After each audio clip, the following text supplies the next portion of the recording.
திருச்சிற்றம்பலம். தென்னாடுடைய சிவனையை போற்றி, எந்நாட்டவருக்கும் இறைவா போற்றி. அனைவருக்கும் வணக்கம். நாம இன்னைக்கு ஜூலை மாத பலன்கள் பத்தி பார்க்க போறோம். மீனராசி.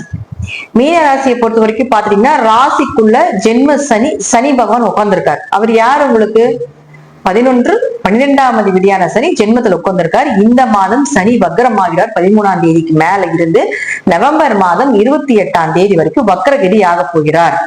உங்க ஜாதகத்துல சனி வக்ரமாக இருந்தால் தொழில், லாபங்கள், பண வரவு, பயணங்கள், வெளிநாடு பயணங்கள், தீர்த்த யாத்திரைகள், தான தர்மங்கள், அன்னதானம் இதெல்லாம் நிச்சயமா செய்வீங்க.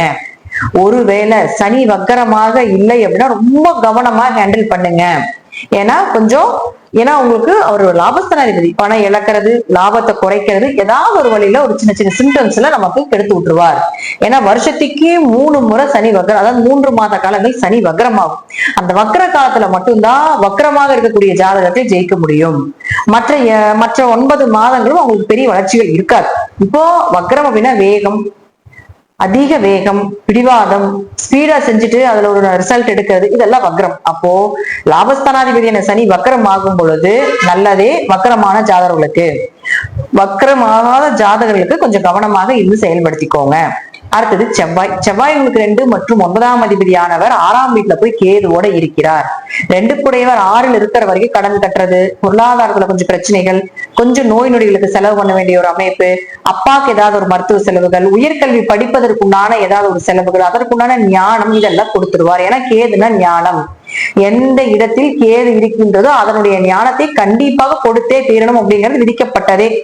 அப்ப எந்த கிரகத்தோட சேர்ந்தாலும் அந்த கிரகத்துக்கு உண்டான அந்த நல்லது கெட்டது, ஏன் ஜெயிக்கல, எதற்காக அது நடக்கல அப்படிங்கிற விஷயத்த கேது கொடுத்து விடுவார். அப்ப இந்த மாதம் கேது சேரும் பொழுது உங்களுக்கு 2, 9 கூடையவராக இருந்தால் அப்பா மூலமாக பூர்வீக சொத்துக்கள், பொருளாதாரம், பணம் வரது ஏன் வரல அப்படிங்கிறது எல்லா விஷயத்தையும் இந்த கேது கொடுத்து காட்டி கொடுத்து அதுக்கு வெற்றியையும் கொடுத்து விடுவார் அப்படிங்கிறதா உண்மை. அடுத்தது சுக்கிரன். சுக்கிரன் 3, 8 கூடையர் 3ஆம் வீட்டிலே ஆட்சி பலம் பெறுகிறார். 9ஆம் வீட்டை பார்க்கிறார். அப்போ எப்பவுமே சுக்கிரன் ஆட்சி பலம் பெற்றா அது 3ஆம் இடமா இருக்கலாம். கடுமையா முயற்சி செய்வீங்க, செஞ்சு ஜெயிச்சிருவீங்க. எக்ஸ்ட்ரா கரிக்குலர் ஆக்டிவிட்டிஸ் 3ல சுக்கிரன் இருந்தா கைப்பகுதியில் மகாலட்சுமி வாசம் பண்றாங்கன்னு அர்த்தம். இந்த மாதம் பணப்புழக்கம் உண்டு உங்களுக்கு. எப்படி பணம் ரோல் ஆகும்? கலைகள் சார்ந்த விஷயங்கள், பாட்டு, நடனம், எக்ஸ்ட்ரா கரிக்குலர், ஸ்போர்ட்ஸா இருக்கக்கூடிய எல்லாத்துலயும் வெற்றிகள் கிடைப்பதற்குண்டான வாய்ப்பு உண்டு. அவரே 8ஆம் அதிபதியுமாக இருக்கிறதுனால ஜாதகம் மட்டும் நல்லா இருக்குதுன்னா 8ஆம் இடங்கிறது விபரீத ராஜயோகம்.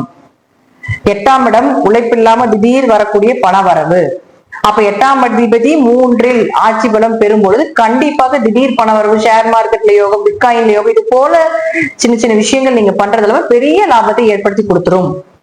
ஜாதகம் சரியில்லைன்னா பணம் கொடுக்கல் வாங்கல கொஞ்சம் கவனமாக இருந்து கொள்ள வேண்டும். இன்வெஸ்ட்மெண்ட் பண்ணாம இருக்கிறது நல்லது உங்க ஜாதகம் தசாபுத்தி கிரகங்கள் ரீதியாக. அடுத்தது புதன். புதன் 4, 7 கூடையவராகி 5ஆம் வீட்டுக்கு வரப்போகிறார். அப்ப வீடு, மனை, சொத்துக்கள், திருமணம் சார்ந்த விஷயங்கள் கைகூடி வர்றது, பார்ட்னர் போட தொழில் பண்றது, ஒரு நிம்மதி, அவர்கள் மூலமா அவருக்கு லாபங்கள் ஏற்படுத்துறது, ஆரோக்கியம் சிறப்பாக இருக்கிறது, தாயினுடைய ஆரோக்கியம் சிறப்பா இருக்கிறது, இதெல்லாம் 18ஆம் தேதி வரைக்கும் நடக்கும். அந்த 18ஆம் தேதி புதனும் வக்ரம் பெறுகிறார். ஆகஸ்ட் மாதம் 11ஆம் தேதி வரைக்கும். அப்ப புதன் வக்ரமாக இருக்கக்கூடிய ஜாதகர்களுக்கு நான் இப்ப சொன்ன இந்த பதில் இன்னும் அதிகமாகும். இல்ல புதன் வக்ரம் இல்ல அப்படின்னா இது சார்ந்த விஷயத்துல கவனமா இருங்க. குடும்ப விஷயத்துல, அம்மா அப்பா விஷயத்துல, குழந்தைகள் விஷயத்துல, கணவன் மனைவிக்குள்ள, திருமணம் சார்ந்த விஷயத்துல இதெல்லாம் கொஞ்சம் கவனமா இருங்க. இருக்கக்கூடிய இடம் 5ஆம் இடம். அப்ப 5, 7 தொடர்பு ஏற்பட்டா வீட்டுல ஒரு குழந்தை, மழலை செல்வம் ஏற்படும். அதிர்ஷ்டமான கணவர் அமைவாங்க, அதிர்ஷ்டமான மனைவி அமைவாங்க, எதிர்பார்த்த வடன் கிடைக்கும் அப்படிங்கறத எடுத்துக்கலாம். வக்ரம் இல்லைன்னா 18ஆம் தேதிக்கு முன்னாடி இந்த விஷயம் செஞ்சிருங்க. வக்ரமாக இருந்தா 18ஆம் தேதிக்குள்ள ஆட்டோமேட்டிக்கா இது ஸ்பீடா நடக்கும் அப்படிங்கிற அமைப்பு உண்டு. அடுத்தது சூரியன். சூரியன் 6 கூடையவர்.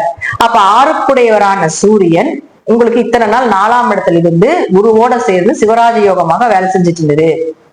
இப்போ அதுவும் 16ஆம் தேதி வரைக்கும் அப்படியே தான் இருக்க போகுது. அதுல எந்த மாற்று கருத்துக்களும் கிடையாது. இப்ப ஏற்புகள், வீடு, மனை, சொத்துக்கள், ஒரு நோய்க்கு ஒரு மருந்துகள் செலவு அதிகமாகிறது, ஒரு கடன் வாங்கி வீடு கட்டக்கூடியது, லோன் வாங்கி வீடு கட்டக்கூடிய அமைப்பு இதெல்லாமே ஏற்படுத்தி கொடுத்துருவார். அடுத்தது இந்த சூரியன் புதனோட சேர்ந்து புதாதிபதி யோகமாக வேலை செய்யும். நல்ல படிப்பு, நல்ல குருமார்கள் அமைவது, குலதெய்வத்தினுடைய அனுகிரகம் கிடைப்பது, படிப்புக்குண்டான வேலை, படிப்புக்குண்டான அடுத்த கட்டத்துக்கு போறது, அடுத்த ஸ்டேஜுக்கு போறது. சூரியன் புதன் அப்படின்னாலே அதிகமான படிப்பு, அதிகமான அறிவு அப்படின்னு அர்த்தம். அதுல ஒரு வளர்ச்சி. யாருக்காவது படிப்புக்குண்டான வேலை கிடைக்கல, திறமைக்குண்டான சம்பளம் கிடைக்கல, படிப்புக்குண்டான உழைப்புக்குண்டான ஊதியம் கிடைக்கல அப்படின்னு நினைச்சிட்டு இருந்தீங்கன்னா இந்த மாதிரி ஒரு ப்ரொமோஷன் வேணும், இன்னொரு வேலைக்கு போறோம், ஏன்னா இடமாற்றத்தையும் கொடுக்கும். இன்னொரு இடத்துக்கு போறோம், வேற கம்பெனிக்கு போறோம், வேற காலேஜ் போறோம், வேற ஸ்கூலுக்கு போறோம் அப்படின்னு நினைச்சிருந்தீங்கன்னா தாராளமாக இந்த புதன் அதை செயல்படுத்தி கொடுப்பார். அப்ப இந்த காலகட்டங்களில் அதை மூவ் பண்றப்ப அது நன்மையாகவே நடக்கும் அப்படிங்கறத முற்றிலும் உண்மை. இது எல்லாமே கும்பத்தை பொறுத்த வரைக்கும் பாத்துட்டீங்கன்னா இந்த மாதம் ஓரளவுக்கு 70 இருந்து 80 வரைக்கும் நற்பலன்களையே கொடுக்கக்கூடிய ஒரு அமைப்பு.